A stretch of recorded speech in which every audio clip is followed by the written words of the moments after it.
The transport ship broke through the toxic clouds of Vex Prime, and Han Jiwoo felt her stomach drop. Through the viewport, she could see the planet's surface. It looked like something from a nightmare. Massive fungal towers stretched toward the blood-red sky. Strange creatures with too many legs crawled across black stone. The gravity indicator on her suit display showed 1.8 times Earth normal. "Welcome to hell, cadets," Instructor Velthar's voice boomed through the ship's speakers. The Kryn warrior stood at the front of the transport bay, his forearms crossed over his crystalline chest plates. He was 8 feet tall and built like a tank. "This is Vex Prime, a Class 9 Deathworld. For the next 7 days, you will prove whether you deserve to graduate from the Galactic Military Academy." Jiwoo checked her equipment one more time. Respirator, water recycler, emergency beacon, basic supplies. Her hands moved with practiced efficiency, even though her heart was racing. She had trained for 3 years for this moment. This was the final test. "Look at the human," someone whispered behind her. Jiwoo didn't turn around. She knew the voice. Rixnal, the Threxian cadet, had made her life difficult since day one. "She's shaking already, and we haven't even landed." Several cadets laughed. Jiwoo kept her eyes forward and continued her equipment check. She wasn't shaking from fear. The ship's artificial gravity was fluctuating as they descended. But explaining that wouldn't matter. They had already decided what they wanted to believe about her. The transport touched down with a heavy thud. The loading ramp descended, and immediately the stench hit them. Even through the respirators, Vex Prime smelled of decay and sulfur. The air was thick with floating spores that glowed faintly in the dim light. "Attention," Velthar's voice cut through the nervous chatter. All 47 cadets snapped to formation. Well, most of them. Jiwoo stood straight, but at 5'6" she was barely visible behind the towering aliens. "You will be assigned to teams of 4. Each team gets a survival zone. Your mission is simple. Survive 7 days, document 3 major predator species, and return with proof that you encountered an apex predator." He paused, his multiple eyes scanning the group. "The apex predator of your assigned zones will find you. Whether you survive that encounter is up to you. Understood?" "Yes, instructor," the cadets shouted in unison. Velthar began reading assignments. When he called Jiwoo's name, she stepped forward. "Han Jiwoo, you're assigned to Zone 7, the Crimson Canopy." He looked down at her, and something like disappointment crossed his alien features. "Try not to die too quickly. Rescue operations are expensive." More laughter from the assembled cadets. Jiwoo's jaw tightened, but she nodded. "Yes, instructor." "You'll be teamed with Rixnal, Keshtar, and Vola, 3 of the largest, most arrogant cadets in the entire class." Jiwoo saw Rixnal's scaled face twist into a cruel smile. This wasn't random assignment. This was a message. Across the formation, Byun Minho caught her eye. Her childhood friend from Earth looked worried. He mouthed something. "Be careful." Jiwoo gave him a small nod. Minho was assigned to Zone 3 with a different group. She would be on her own. After the briefing, the teams dispersed to gather their supplies. Rixnal approached Jiwoo, his 7-foot frame casting a shadow over her. "Listen, human," he said, his translator rendering his words with a condescending tone. "I know your kind is weak. Everyone knows it. Earth is a garden world. You have no real predators, no survival instincts. You only got into the academy because the council wanted to be polite to the new species." Jiwoo looked up at him. "Are you finished?" "No," he leaned closer. His breath fogged her respirator's surface. "When we get out there, you do exactly what I say. Carry the extra equipment. Set up the camps. Monitor the communications. Let the real warriors handle the actual survival part. If you stay out of the way and do what you're told, maybe you'll live long enough to wash out of the program properly." Keshatar, a Voltari with electric blue skin and too many joints in her arms, joined them. "Rix is right, little human. This isn't classroom theory anymore. One mistake out there and the predators will tear you apart. You should consider staying at base camp. Tell the instructor you're sick. No shame in knowing your limits." "I'm not staying behind," Jiwoo said quietly. "I trained for this just like everyone else." Rixnal laughed. It was a harsh barking sound. "You trained? You think running on Earth's pathetic gravity counts as training? You think studying predators on a datapad prepares you for a spine render? For a void stalker?" He shook his head. "Humans are barely sentient. Your species discovered fire only recently. You have no natural weapons. No armor, no venom. Your prey animal's playing soldier. Something flickered in Jiwoo's eyes. For just a moment, Rixnal saw something that made him pause. Then it was gone, and the small human simply turned away to finish packing her gear. Vola, the fourth member of their team and the quietest, watched the exchange without comment. She was a Kryn like the instructor, though smaller and younger. She simply observed Jiwoo with calculating eyes. As the teams prepared to deploy to their zones, Minho found Jiwoo near the equipment station. "Jiwoo," he said in Korean, their shared language from home. "Are you okay?" "That team assignment is brutal." "I'm fine," she replied in the same language. Around them, translator devices couldn't pick up their conversation. "It's exactly what I expected. Rixnal is dangerous. Not just arrogant. Actually dangerous. Last year, a cadet who challenged him ended up in medical for 3 weeks. I'm not going to challenge him. I'm going to survive." Jiwoo's voice was calm, but Minho knew her well enough to hear the steel underneath. "That's all that matters. Just be careful. And remember what we learned in survival training. Humans have advantages. We just don't look like we do." Jiwoo smiled slightly. "Persistence hunting, endurance, adaptation, I remember." "And one more thing," Minho added. "We're scary when we need to be. Don't let them forget that." Before Jiwoo could respond, Rixnal's voice bellowed across the staging area. "Human, stop gossiping and get over here. We're deploying in 5 minutes." The teams loaded into smaller transport shuttles. Jiwoo sat in uncomfortable silence as Rixnal went over his plan for the week. He never once asked for input from anyone else. He simply dictated how things would go. Keshatar nodded along enthusiastically. Vola remained silent, her crystalline face unreadable. The shuttle flew low over Vex Prime's nightmare landscape. Jiwoo watched through the window as they passed over fields of carnivorous plants that moved like animals, canyons that glowed with bioluminescent fungus, and forests of twisted organic towers. "Zone 7, the pilot announced. "The Crimson Canopy. Good luck, cadets. Your emergency beacon will only work once, so save it for when you're actually dying." The shuttle set down in a small clearing. The moment the doors opened, the full weight of Vex Prime hit them. The gravity made every movement harder. The toxic air made every breath through the respirator feel insufficient. The sounds of the alien jungle were wrong in ways that made primal parts of the brain scream danger. Rixnal was the first out, his heavy boots crushing the red moss beneath him. "Move out," he ordered. "We have 7 days. Let's show this pathetic planet what real predators look like." Jiwoo was the last to exit, carrying 2 extra equipment packs that Rixnal had assigned her. She looked up at the towering fungal trees, at the spores drifting through the air like snow, at the shadows that moved in ways shadows shouldn't move. Something was watching them. She could feel it.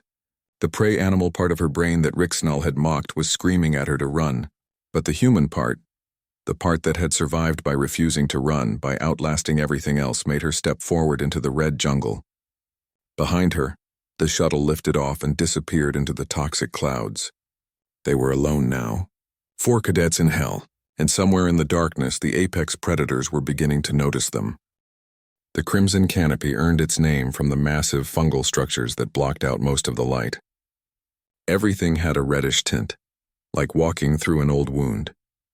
The team had been moving for 3 hours, and Jiwoo's legs were burning from the extra gravity and the weight of the equipment she carried. Rixnal hadn't offered to share the load even once. He walked at the front, weapon ready, playing the role of fearless leader. Keshatar followed close behind, her movement smooth despite the hostile environment. Vola moved silently, her crystalline armor plates clicking softly with each step, and Jiwoo brought up the rear, sweating inside her suit, saying nothing. "There," Rixnal pointed to a small cave entrance in the side of a fungal tower. "We make camp here." Human, set up the perimeter sensors. Keshtar, water collection. Vola, help me scout the immediate area. Jiwoo wanted to point out that entering an unknown cave without checking it first was stupid, but she bit her tongue and began unpacking the sensors. Every time she tried to offer tactical advice, she was shut down. Better to save her energy. The cave turned out to be empty, which was lucky rather than smart. By nightfall, they had a basic camp established. The perimeter sensors would alert them if anything large approached. Jiwoo sat near the cave entrance, monitoring the communications equipment while the others ate their rations. "Tell me, human," Rixnal said between bites, What's the most dangerous predator on your world? I'm curious what passes for threatening on a garden planet. Jiwoo didn't look up from her equipment. Tigers or polar bears? Depends on the region. Tigers? Rixnell burst out laughing. I've seen the files. Large cats. Very impressive. His voice dripped with sarcasm. On my world, we have render beasts. 20 feet long, armored scales that can deflect plasma fire. Venom that dissolves metal. A tiger wouldn't survive 5 minutes on any real Deathworld. Probably not, Jiwoo agreed quietly. Probably not. Keshtar joined in. Definitely not. Humans are prey species pretending to be predators. You have no claws, no fangs, no natural armor. You're soft and weak.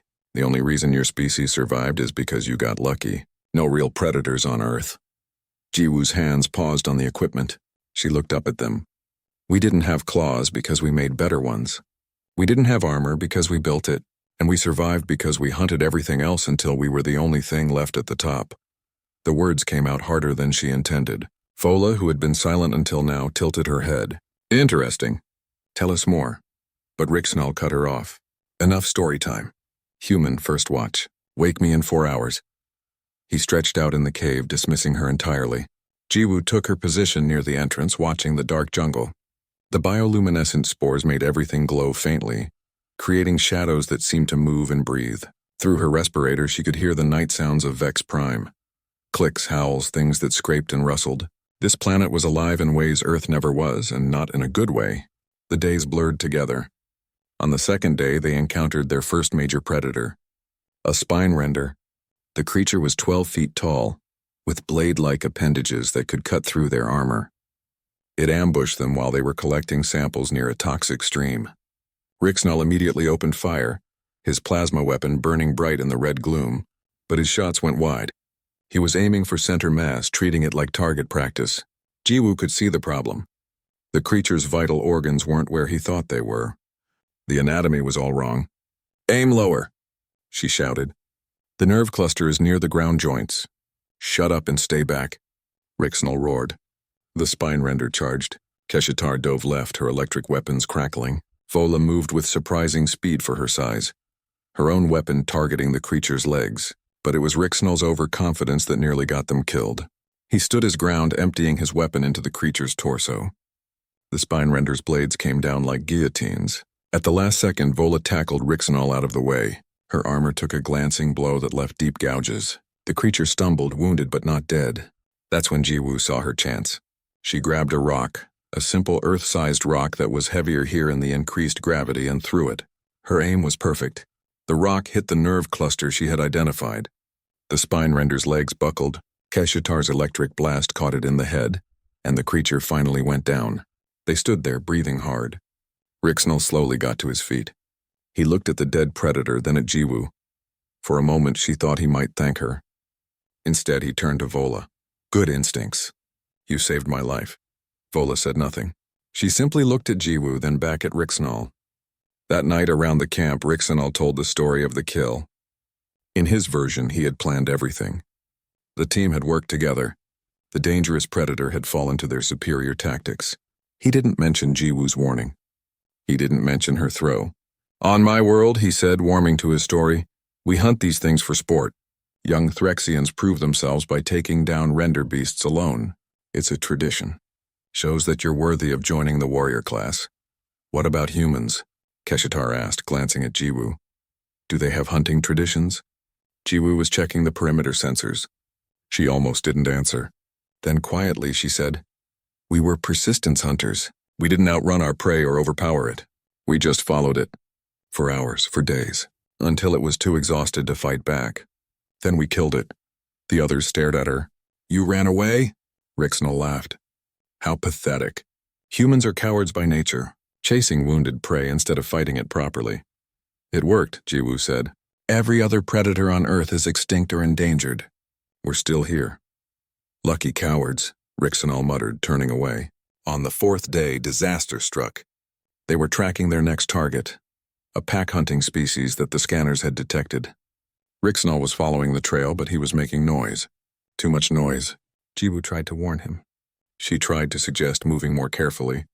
He ignored her. The razor wings hit them without warning. Flying predators, each the size of a human with wings that produced sonic attacks. The sound scrambled their communication systems and disoriented their sense of balance. The flock was at least 20 strong. "Scatter!" Vola shouted, her voice barely audible over the screeching. They ran. Jiwoo found herself separated from the others, running through the twisted fungal forest with 3 razor wings pursuing her. Her lungs burned. The gravity made every step a struggle. But she kept moving, her brain working through the panic. She couldn't outrun them, so she stopped trying. Instead, she ran toward danger.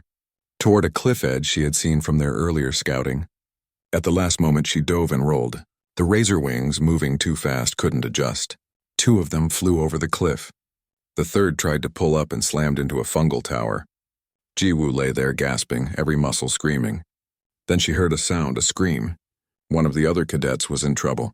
She forced herself up and ran toward the sound. She found Keshatar hanging from a ledge, her blue skin pale with fear. A razor wing circled above, ready to strike. Without thinking, Jiwoo grabbed a fallen branch. It was weak, but it was something. She threw it. Not at the razor wing. At the fungal wall beside it. The impact released a cloud of spores. The razor wing flew into the cloud and immediately began convulsing. Toxic spores. While it was distracted, Jiwoo ran to the ledge and pulled Keshatar up. It took all her strength. The Voltari was heavier than she looked, but Jiwoo didn't let go. Didn't stop pulling. Finally, Keshatar was safe. They collapsed together, breathing hard. Keshatar looked at Jiwoo. For the first time, there was something other than contempt in her eyes. "You saved me." "Yes." "Why?" "I've been cruel to you." Jiwoo stood up slowly, her legs shaking. "Because we're a team. That's what you do." When they regrouped with the others, Rixenal demanded to know what happened. Keshtar opened her mouth to explain. Then she hesitated, looked at Rixenal, looked at Jiwoo and said, "We handled it. No thank you. No acknowledgement. Just survival." They continued deeper into the crimson canopy, toward the territory of the apex predator, toward the Void Stalkers, and with each step something was changing in Jiwoo. Something old and patient and very, very dangerous was waking up. The Blackstone ravines were different from the crimson canopy. Where the fungal forest had been organic and twisted, the ravines were geometric, sharp, like something had carved through the planet with massive blades. The walls were black glass that reflected distorted images. The team's footsteps echoed strangely, making it impossible to tell where sounds came from. This was Void Stalker territory. Every cadet knew about Void Stalkers. They were the stuff of nightmares. 15 feet tall, 6 limbs, covered in black chitin that absorbed light. They moved silently despite their size, and they hunted in pairs. In 400 years of Academy history, no cadet had ever killed one. Most who encountered them didn't survive. The lucky ones got footage from a distance and ran. Jiwoo checked her equipment for the 100th time. Her respirator had a crack from the razor wing attack. She had patched it, but it wasn't perfect. Every breath took more effort than it should. Her ribs were bruised from the fall. Her legs ached from the constant high gravity. But she kept moving. They had been tracking the Void Stalkers for 6 hours. The creatures left subtle signs, claw marks on the obsidian walls, strange chemical traces their scanners could barely detect, and bodies. Lots of bodies. Other predators that had wandered into Void Stalker territory and never left. "There," Vola pointed to a cave entrance. "The den!" "Perfect," Rixenal said, his eyes gleaming with excitement. "We get footage of the den, document the creatures, and we're done. Might even set a record." Jiwoo studied the approach. "That's too open. If we get close enough for good footage, they'll detect us. We should set up cameras at a distance and observe from cover." Rixenal turned to her slowly. "Did I ask for your opinion, human?" "No, but this is dangerous. Void Stalkers are apex predators. We need to be smart." "Smart?" Rixenal stepped closer to her. "You think you're smart? You think your weak little brain can understand tactics? I've been training for combat since I could walk. My species has been hunting dangerous prey for 10,000 years. You're from Earth.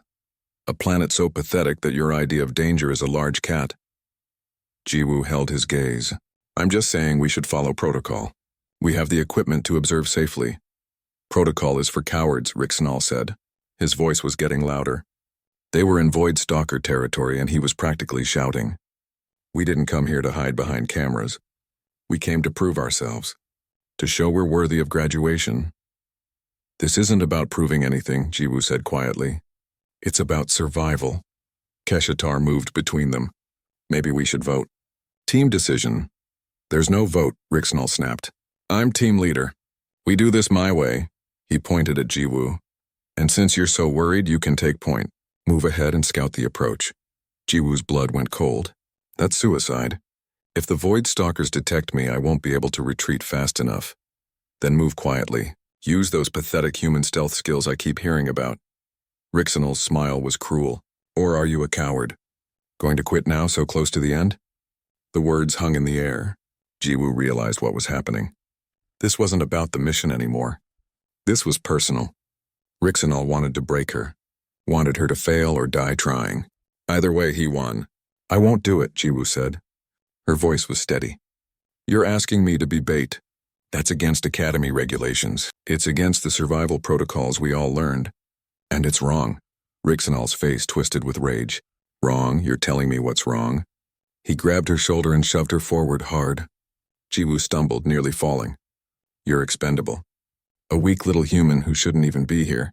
Now move. Jiwoo caught her balance and turned to face him. Something in her eyes made Rixnall hesitate. It was the same look from the first day. Ancient, cold, dangerous. But then it passed, and she was just a small, tired human again. No, Jiwoo said simply. Rixnall roared and grabbed her again, this time lifting her off the ground. He was 3 times her weight and incredibly strong. You follow orders or I'll throw you into that den myself. That's when the ground began to shake.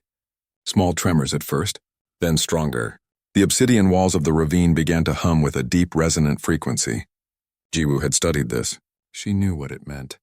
The Void Stalkers used sonic calls to communicate with each other. The vibrations meant they were close. Put me down, Jiwoo whispered urgently. They're coming. But Rixnall was too angry to listen. You don't give me orders. He raised his voice even louder. You're nothing. Just a weak little prey animal pretending to be a soldier. The shadows moved. It happened so fast that for a moment none of them understood what they were seeing. 1 second the ravine was empty. The next, 2 massive shapes materialized from the darkness. Void Stalkers. They were even bigger than the description suggested. 15 feet of pure predator with 6 legs that ended in razor-sharp claws and heads that were mostly mouth. The team froze. Even Rixnall stopped shouting. The Void Stalkers moved with terrible grace, their movements completely silent despite their size. They had been attracted by the noise, by Rixnall's yelling. Now they were curious about these small, loud creatures in their territory. Don't move, Vola breathed, barely audible. Maybe they won't attack, but it was too late. One of the Void Stalkers turned its head toward them. Its eyes were black voids that seemed to absorb light. It opened its mouth, revealing rows of teeth designed to tear through armor and bone. Rixnall panicked. The confident warrior, the proud Threxian who had mocked everyone else, completely lost control. Run, he screamed. And he did something unforgivable. Something that broke every rule of survival. Every code of honor that soldiers followed. He grabbed Jiwoo and threw her toward the Void Stalker. Used her as a distraction, as bait, as something expendable to buy himself time to escape. Jiwoo hit the ground hard. The impact knocked the wind out of her lungs. Her already cracked respirator broke completely, and suddenly she was breathing Vex Prime's toxic air. It burned. Every breath felt like inhaling fire. Her vision blurred. Above her, the Void Stalker loomed. Its massive head descended, mouth opening wider. Jiwoo could smell its breath, could see the previous victim's remains stuck between its teeth. This was how she would die. Abandoned by her team, used as bait by someone who was supposed to be her ally. She heard footsteps running away. Rixnall and the others were fleeing, not looking back, not even pretending to help. She was alone with 2 of the most dangerous predators in the known galaxy. Something broke inside Jiwoo in that moment. Not her spirit, not her will to live. Something else, something deeper. A switch that evolution had installed in humans millions of years ago. The thing that activated when running was impossible, when hiding was impossible, when the only choice was to fight or die.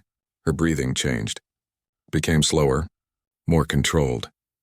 Despite the toxic air burning her lungs, despite the pain in her ribs, despite the terror that should have paralyzed her, she moved.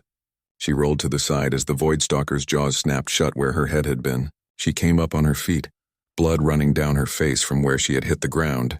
Her vision was still blurry but clearing. The Void Stalker looked at her with what might have been confusion. Prey didn't move toward danger. Prey ran away. But Jiwoo wasn't running. She couldn't run. Not in this gravity with her injuries. Not from creatures built for speed. So she wouldn't try. Instead, she did what her species had always done when backed into a corner. She stopped being prey and became something else entirely. The Void Stalker lunged again. Jiwoo dove forward under its attack, grabbing a piece of sharp obsidian from the ground. It wasn't much, but it was a weapon, and humans had conquered their world with less. The second Void Stalker was approaching now, attracted by the commotion. 2 apex predators against 1 wounded human. By all logic, this should have been over in seconds. But the Void Stalkers were confused. The small creature wasn't acting like prey. It was acting like a threat. Jiwoo's eyes locked onto the nearest Void Stalker. Her face was calm, too calm. The kind of calm that came before a storm. When she spoke, her voice was rough from the toxic air, but steady. "You want me? Come and get me." And the Void Stalker, apex predator of a Deathworld, hesitated, because somewhere in its primitive brain it recognized something. Something that had no place in a small, weak creature. It recognized a predator looking back. The first Void Stalker struck fast, its claws cutting through the air where Jiwoo had been a heartbeat before. She was already moving, her body acting on instincts millions of years old. The obsidian shard in her hand was primitive, crude, but humans had ruled Earth with less. She slashed at the creature's leg as she rolled past. The shard scraped against the chitin armor, leaving barely a mark. The Void Stalker turned with terrifying speed, its 6 legs giving it stability and agility that seemed impossible for something so large. Jiwoo's mind was working faster than it ever had. The toxic air was destroying her lungs with every breath, but the pain was distant now. Unimportant. She was in the zone, the place humans went when survival was the only thing that mattered. The creatures hunted in pairs. She had read that in the Academy files. They coordinated. One would drive prey toward the other, standard pack tactics, so she couldn't let them surround her. She had to control the space. The ravine was narrow here. Good. She ran toward the wall, her legs screaming in protest. The first Void Stalker followed, confident now. The second one was circling to cut off her escape. They thought they understood what was happening. They were wrong. Jiwoo wasn't trying to escape. She was setting a trap. She reached the wall and grabbed a chunk of loose obsidian the size of her head. In Earth's gravity, she couldn't have lifted it. Here in Vex Prime's crushing gravity, it still weighed as much as she did. But adrenaline did amazing things to human muscles. The first Void Stalker lunged. Jiwoo threw the obsidian chunk directly at its face, not to hurt it, to distract it. The creature flinched, turning its head. That split second was all she needed. She dove between its legs, the shard in her hand finding the soft joint where the chitin plates connected. The Void Stalker screamed. Not a roar. A high-pitched shriek that made the obsidian walls resonate. Dark blood sprayed from the wound. The creature stumbled and Jiwoo was already moving again, rolling away as the second Void Stalker's claws came down like guillotines. She couldn't win this fight with strength. She didn't have strength, but she had something else. She had endurance. She had the ability to think through pain and terror, and she had millions of years of evolution that had made humans into the most efficient killing machines Earth had ever produced. The wounded Void Stalker was angry now. Good. Angry predators made mistakes. It charged at her, abandoning the careful hunting tactics. Jiwoo ran toward a narrow gap in the ravine wall. Too narrow for the Void Stalker to follow, but it tried anyway, smashing into the obsidian with enough force to crack the walls. The vibration caused a small rockfall. Sharp obsidian pieces rained down. Jiwoo covered her head, but the Void Stalker wasn't so lucky. Several large pieces struck its back, cracking the chitin armor. Not enough to kill it, but enough to slow it down. The second Void Stalker was smarter. It hung back, watching, learning. This prey was dangerous, not because it was strong, but because it was unpredictable. It didn't follow the normal patterns. It fought back in ways that didn't make sense. Jiwoo's hands found another weapon, a piece of metal from someone's old equipment. It was rusty and bent, but it had an edge. She gripped it tight, her blood making the handle slippery. Every breath through her damaged respirator was agony. Her vision was starting to darken at the edges. The toxic air was winning. But she wasn't done yet. Humans didn't quit. That was the thing the galaxy didn't understand. Humans weren't the fastest or strongest or toughest, but they were the most stubborn. They kept going long after any sane creature would have laid down and died. The wounded Void Stalker came at her again. This time Jiwoo didn't dodge. She ran straight at it. The creature's brain couldn't process this. Prey didn't charge predators. It hesitated for just a moment, and Jiwoo used that moment. She slid under its belly, her makeshift blade dragging across the softer underside. Not deep enough to kill, but deep enough to hurt. The Void Stalker thrashed, trying to turn around in the narrow space. Its own size worked against it. Jiwoo came up behind it and did something insane.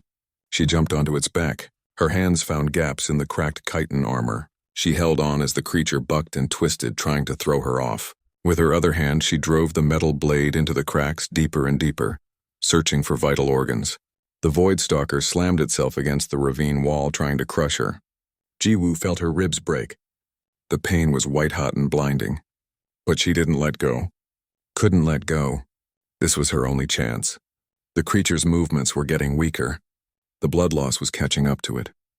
Jiwoo twisted the blade one more time, and the Void Stalker collapsed. She rolled off its back and hit the ground hard. Her body was shutting down. The toxic air had done too much damage. The injuries were too severe. But there was still one more. The second Void Stalker approached slowly. It had watched its partner die. It was cautious now. Respectful almost. This tiny creature had killed an apex predator. That changed everything. Jiwoo forced herself to stand. She could barely see now. Blood from the gash on her forehead had run into her eyes. Her broken ribs made every breath a separate act of will. But she stood, and she looked at the second Void Stalker. "Come on," she wheezed. "I'm still here." The Void Stalker circled her. Jiwoo turned with it, keeping it in front of her. She was using the first creature's corpse as cover. The second Void Stalker couldn't attack without getting tangled in its dead partner. For several long moments they watched each other. Predator and prey, except the roles were blurring now.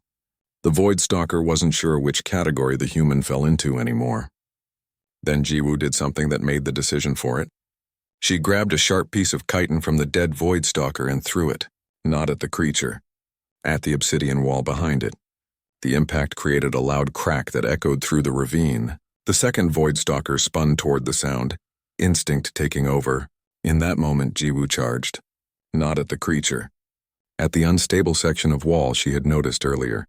She hit it with her full weight, and the damaged obsidian gave way. The rockfall was massive. Sharp black glass rained down on the second Void Stalker. It tried to run, but it was too close, too slow. The avalanche buried it under tons of razor-sharp debris. When the dust settled, Jiwoo was alone. 2 dead Void Stalkers, 1 human barely alive. The impossible had happened. She collapsed against the ravine wall, her body finally giving up. Her communicator crackled to life. Instructor Velthar's voice came through, shocked and disbelieving. "Cadet Han, your vital signs are critical. What is your status?" Jiwoo tried to answer. Her voice came out as a rough whisper. 2 Void Stalkers, both dead. Mission complete. There was a long silence. "Cadet Han, are you saying you killed 2 Void Stalkers?" "Yes, instructor. That's impossible. No one has ever—" "I did," Jiwoo interrupted. "And Rixnall threw me to them as bait. Left me to die. That's in my suit recorder. Everything is recorded." Another long silence. When Velthar spoke again, his voice was different, serious. "Emergency extraction is on the way. Stay alive, Cadet, that's an order." Jiwoo closed her eyes. She had maybe 10 minutes of consciousness left. The toxic air had done permanent damage to her lungs. The injuries would take months to heal.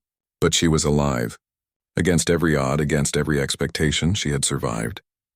In the distance, she heard the sound of the extraction shuttle. Her hand moved slowly, gathering proof. DNA samples, pieces of chitin. The suit recorder had captured everything. She would need proof. Because when she told them what Rixnall had done, there would be consequences. As the shuttle landed and the medical team rushed toward her, Jiwoo's last thought before passing out was simple. They had called her weak, called her prey, called humans pathetic cowards from a garden world. They would never make that mistake again. Jiwoo woke up 3 days later in the Academy Medical Center. Her lungs had been treated with advanced regeneration therapy. Her ribs were wrapped in healing accelerators. The gash on her forehead was already fading to a thin scar. But the real, Damage, the kind that wouldn't show on medical scans, was deeper. Byun Minho was sitting beside her bed when she opened her eyes. "Jiwoo," he said softly in Korean. "Thank the ancestors. We thought we lost you." "What happened?" Her voice was rough, but working. Better than it had been in the ravine. Minho's face darkened. "Everything happened. Your suit recorder. It showed everything. What Rixanal did, what you did. The entire academy has seen it." "Where is he?" Jiwoo asked. "Confined to quarters, along with Keshatar and Vola. They're being charged with abandonment of a fellow cadet in hostile territory, using a team member as bait, violation of survival protocols." Minho's voice was tight with anger. "They could have killed you. They tried to kill you." Jiwoo sat up slowly. "I need to see Instructor Velthar. He's already requested to see you, as soon as you're cleared for walking." The medical staff tried to keep her in bed for another day, but Jiwoo refused. She had survived 2 Void Stalkers. She could handle walking to a meeting. They compromised by giving her a walking support and clearing her for light duty. The walk through the academy was strange. Other cadets stopped and stared. Some moved out of her way quickly. Others whispered as she passed. Word had spread fast. The human who killed 2 Void Stalkers alone. The impossible story that was entirely true. Instructor Velthar's office was at the top of the command tower. By the time Jiwoo arrived, her legs were shaking. But she stood straight, supported by Minho, and waited to be called in. "Enter," Velthar's voice called. The Kryn instructor sat. Behind his desk, all 4 arms folded in a gesture of deep thought. When he looked at Jiwoo, his expression was complicated. "Cadet Han, sit, please." Jiwoo sat carefully.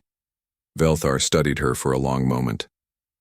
"I have watched your suit recording 47 times, he said finally. "Every time I find something new. Something that should have been impossible. I survived, Instructor. That was the mission.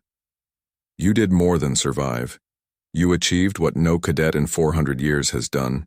You killed not 1 but 2 Void Stalkers. In single combat. While injured. While breathing toxic air." He leaned forward. "How?" Jiwoo thought about how to answer. "Humans aren't built like other species. We're not the strongest or fastest. But we have something else. We don't give up. When we can't run, we fight. When we can't fight, we endure. And when we're cornered with no escape, we become dangerous." Velthar was quiet. "I have been an instructor for 30 years. I have trained thousands of cadets from hundreds of species. I thought I understood warfare. Survival. Combat."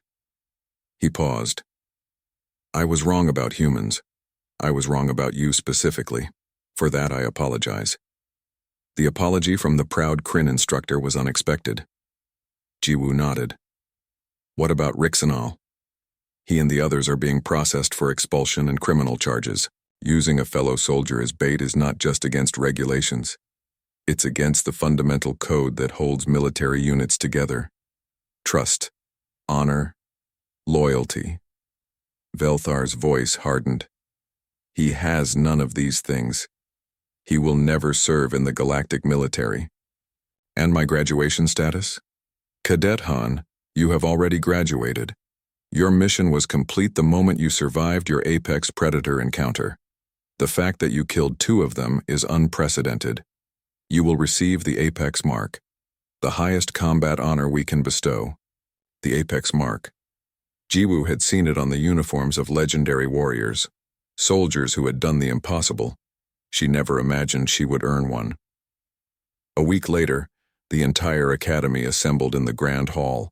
Representatives from the Galactic Council attended. Cadets from all years stood in perfect formation. At the center of the hall stood a small raised platform. Jiwoo walked toward it, her dress uniform crisp and new. The Apex Mark ceremony was traditionally held in front of everyone. A message to the entire military that someone had done something extraordinary.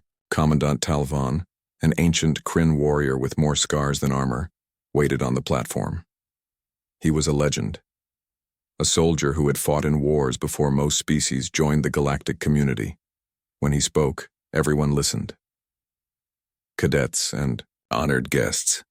His voice carried through the massive hall without amplification. We gather today to recognize an extraordinary achievement.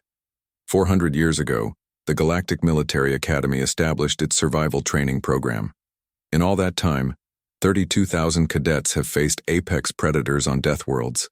Many have died, most have run. A few have fought and survived. He paused, looking at Jiwoo. Until today, none have killed an apex predator. Not one, let alone two. Murmurs rippled through the assembled crowd. Talvin raised one massive hand for silence. Cadet Han Jiwoo was abandoned by her team, thrown to predators as bait, left to die. In that moment, she could have given up, used her emergency beacon, accepted her fate. Instead, she fought with broken equipment, with injuries that would have killed most species. Breathing toxic air that was destroying her lungs with every breath. She fought 2 Void Stalkers and won. His voice grew stronger. This is not just about combat prowess. This is about the spirit that makes a soldier, the refusal to accept defeat, the determination to survive no matter the cost. He turned to Jiwoo. Cadet Han, step forward. Jiwoo climbed the platform steps. Her legs were steady now. The medical treatment had worked wonders, but she still felt the ghost of pain in her ribs, still remembered the burning in her lungs. Some scars ran deeper than flesh. Talvin held the apex mark. It was a simple piece of metal shaped like a stylized predator, but it carried more weight than any metal in the galaxy, for extraordinary valor in the face of impossible odds, for achieving what no soldier has done in 4 centuries, for showing us all what true survival means. I present you with the apex mark. He pinned it to her uniform. The entire hall erupted in applause, not polite ceremonial clapping, real applause. The kind soldiers gave when one of their own did something legendary. In the crowd, Jiwoo saw Minho. He was crying. Beside him stood other cadets who had watched her suit recording.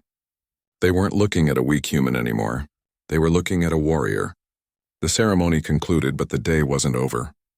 Jiwoo was walking back to her quarters when a voice stopped her. Cadet Han, she turned. It was Rixnall. He was in civilian clothes now, his uniform stripped away.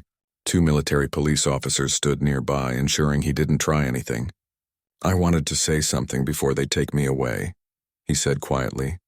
Jiwoo waited. Part of her expected an apology, but Rixnall was too proud for that. I don't understand, he said instead. How did you do it? You're human. You're weak. Your world is nothing. Your species barely discovered space travel. How did you kill 2 Void Stalkers? Jiwoo looked at him for a long moment. You're right that Earth isn't like Vex Prime. We don't have Void Stalkers or Spine Renders. Our predators are smaller, quieter, easier to underestimate. She stepped closer. But we had something worse than any alien monster. We had each other. What do you mean? Humans spent millions of years competing with other humans. We learned to think, to plan, to work together and also to fight each other. We became predators by hunting the most dangerous prey in our world, ourselves. She paused. Earth looks like a garden because we made it one. We killed or domesticated everything that could kill us, not because we were strong, but because we refused to die. Rixnall stared at her. For the first time, she saw understanding in his eyes. And fear. You threw me to the Void Stalkers thinking I was prey, Jiwoo continued. But humans stopped being prey a long time ago. We just don't look like predators because we don't need to. We have tools, technology, intelligence, and when those fail, we have something else. We have the absolute refusal to accept death. She turned to leave, then stopped. You wanted to know how I survived? It's simple. When there was no choice left but death, I chose violence. That's what humans do. We endure everything until we can't endure anymore. Then we burn the world down. The military police led Rixnall away. Jiwoo watched him go without emotion. She had said what needed to be said. Later, in the academy gardens, Jiwoo found a quiet spot to sit. The gardens were beautiful, filled with plants from a dozen worlds, carefully maintained, peaceful. She sat on a bench and closed her eyes, feeling the artificial sun on her face. Jiwoo. She opened her eyes. Minho stood there with another person, a young cadet she didn't recognize. This is Cadet Hana, Minho said. She's human. Just arrived this week. First year. Hana looked nervous, young. I wanted to meet you, she said softly. Everyone's talking about what you did. About the Void Stalkers, the apex mark, she hesitated. I was scared to come here. Scared that humans weren't strong enough. That we'd always be the weak ones. But you showed everyone we're not. Jiwoo studied the young cadet, remembered being that nervous, that uncertain. Being strong isn't about muscles or claws or armor, she said. It's about knowing what you're capable of, what humans are capable of. We survived Earth, we can survive anything. Can you teach me? Hana asked. How to be strong like you? Jiwoo smiled slightly. I can teach you how to survive, how to think like a persistence hunter, how to turn weakness into strength. But the real lesson is simple. Never give up, no matter how bad it gets, no matter how hopeless it seems. Keep moving forward. That's the human way. That evening, Jiwoo and Minho stood on the Academy's observation deck looking at the stars. Their next assignments would come soon. Real missions. Dangerous ones, but they would face them together, along with other human cadets who were slowly joining the Academy. Do you think they'll ever stop underestimating us? Minho asked. Jiwoo touched the apex mark on her uniform. Some will. Some won't, but that's okay. Let them underestimate humans. It gives us an advantage. An advantage? When people think you're weak, they make mistakes. They get careless, and that's when humans are most dangerous. She looked at her friend. The galaxy is learning what Earth already knew. We're not the biggest or strongest, but we're the ones who will still be standing when everything else has fallen. Minho smiled. Humanity, fuck yeah. Humanity, fuck yeah, Jiwoo agreed. Below them, the Academy continued its work, training soldiers from across the galaxy, teaching them survival, combat tactics. But now, when they taught those lessons, they had a new example. A small human who faced impossible odds and won. A reminder that strength came in many forms, and somewhere in the Academy archives, Jiwoo's suit recording was marked as required viewing for all cadets. A lesson in what happens when you corner something that refuses to die. A warning to never mistake human kindness for weakness. Because when humans stopped being kind, they became something the galaxy had never seen before. They became what they had always been. The apex predator of Earth and now potentially of the stars.